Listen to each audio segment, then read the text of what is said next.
Plasma shots lit up the night sky over a cracked Philadelphia street. 30 elite Dominion shock troopers stood in perfect formation, weapons raised, fear emitters pulsing. Across from them, a man in one crock and a bathrobe lowered his stolen lawnmower and stared. He scratched his neck slowly. "Bro, y'all picked the wrong block for that." Then someone threw a microwave from a third-floor window. The most feared invasion fleet in the galaxy was defeated in less than 2 hours. Not by Earth's armies, not by its weapons, not even by its leaders.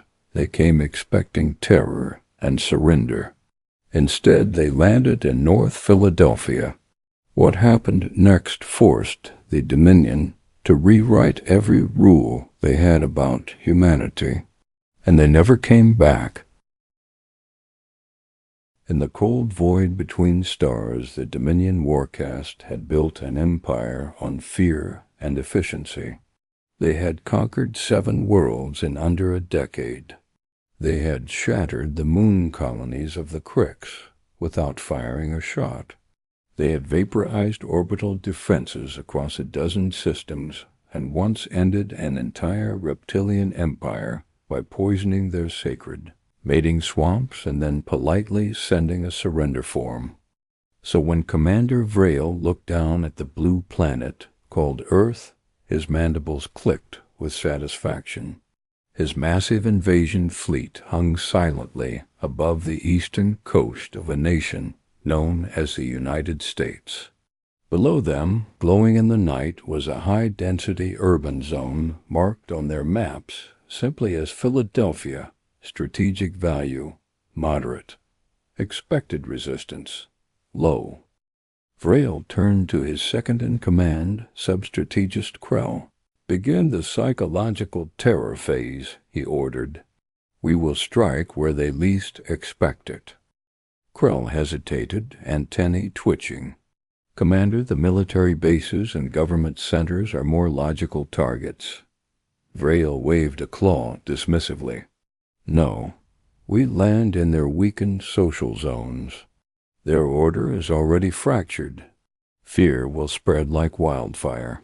From orbit, the satellite feeds showed cracked streets, flickering lights, and figures moving through the shadows.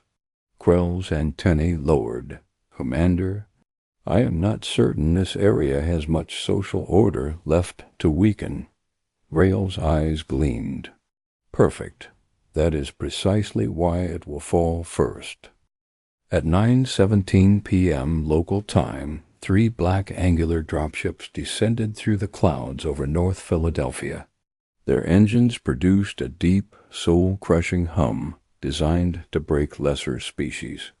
They landed in a cracked, vacant lot between an abandoned warehouse, a row of boarded-up row homes, and a Chinese takeaway that somehow stayed open, despite having no visible staff.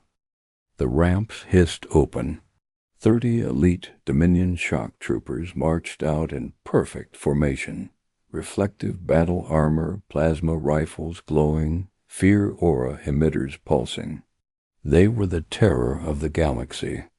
Across the street, a man in one crock and a bathrobe stopped pushing a stolen lawnmower. He stared. The aliens stared back.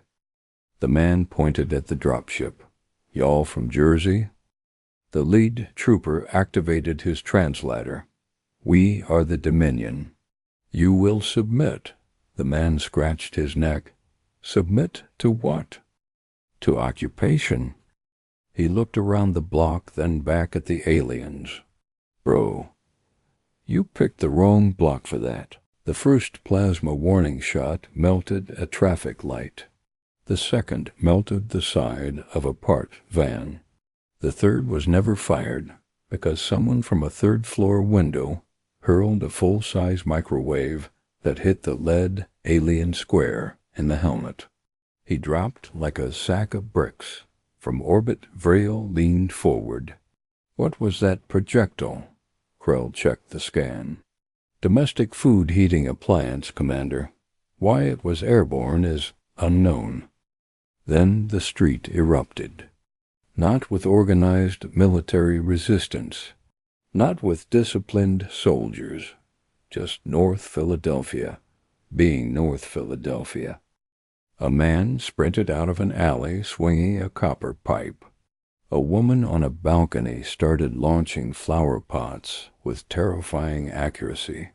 Someone fired Roman candles horizontally from behind a dumpster. 2 teenagers on illegal dirt bikes circled the aliens twice, shouted insults the translator refused to process, and stole a rangefinder right off a trooper's belt. The Dominion tried to form a defensive square. It immediately failed when 3 tweakers emerged from behind a burned-out car, like raccoons, with court dates. One of them, a shirtless man named Ricky, looked up at a 7-foot armored alien holding a plasma rifle. "You got any copper in that suit?" The alien raised his weapon. Ricky charged. Across 12 conquered systems, no one had ever seen a human attack elite shock troops with nothing but bad decisions and a screwdriver. Ricky did. He hit the armor and started prying off panels while actively biting the wiring. Krell's voice trembled over Combs. "Commander, one of the humans appears to be harvesting components from Trooper Vom while he is still alive." "Why?" Rail asked. "I believe he intends to sell them." The situation deteriorated rapidly. The Dominion tried intimidation protocol. Their dropship speakers boomed across the neighborhood. "Humans of Earth, your planet is now under Dominion control. Lay down your weapons and present your leaders." For 3 seconds there was silence. Then someone yelled from a window, "Man, shut up. People got work tomorrow." Bottles, bricks, and somehow a bowling ball rained down. The speaker sparked and died. Inside the warehouse, a Dominion squad broke in to establish a command post. They found a man standing perfectly still in the darkness holding a bicycle wheel. "Identify yourself," the sergeant demanded. The man smiled. "My name's Tabone. You are trespassing in a Dominion-occupied structure." T-Bone looked around the abandoned building. "This your building now?" He whistled. From the shadows stepped local men holding bats, crowbars, tire irons, and one very suspicious antique sword. The fight lasted 42 seconds. The Dominion lost the warehouse, 2 plasma rifles, 4 helmets, and 1 troop carrier battery, which was promptly loaded into the back of a stolen Dodge Charger and disappeared into traffic. Krell reported helplessly, "Commander, the humans have listed our battery core online." Vrail slammed his claw. "Deploy the armored walker." The 12-meter war machine stepped onto the street like a god of destruction. Its cannons glowed. Its fear emitters screamed. A man near the corner store looked up and said, "Bet that catalytic converter is crazy." Within minutes, the walker was surrounded by people with tools. One slid underneath with a socket wrench. Another climbed its leg using a fire escape. Someone brought a hydraulic jack. The walker panicked and fired into the air, cutting down a billboard. A local immediately shouted, "I saw that. I'm suing somebody." The walker's final transmission was a broken scream. "They're under the legs. Why are they under the legs?" Then it went dark. Someone spray-painted "Go Birds" across its armor.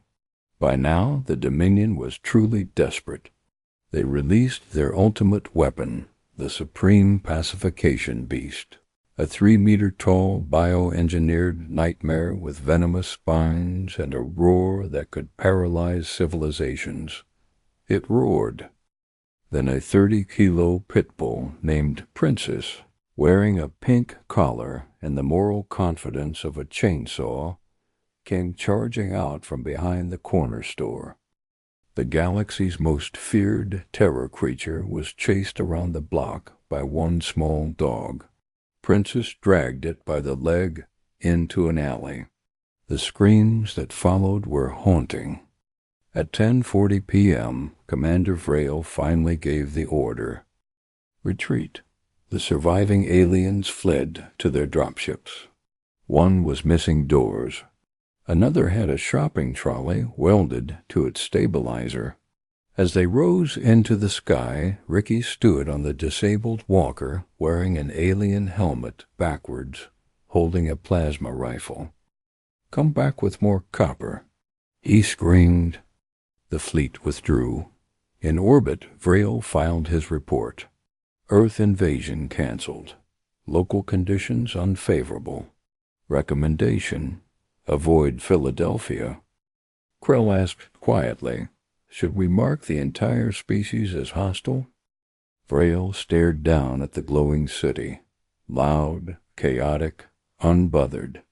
"Mark them as hostile salvage organisms," he whispered, "and never return."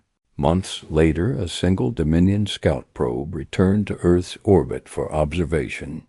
What it recorded shocked the entire Dominion High Command. The neighborhood wasn't destroyed. It was thriving. The disabled alien walker had been turned into a neighborhood BBQ spot. Plasma rifles were being used as high-end grills. The pacification beast had been adopted by Princess's owner and was now wearing a bandana. Children were playing on the wreckage of the dropships. But the real revelation came when the probe intercepted local news. The invasion had lasted less than 2 hours. No military units had been deployed. No National Guard. No official response. Just regular people.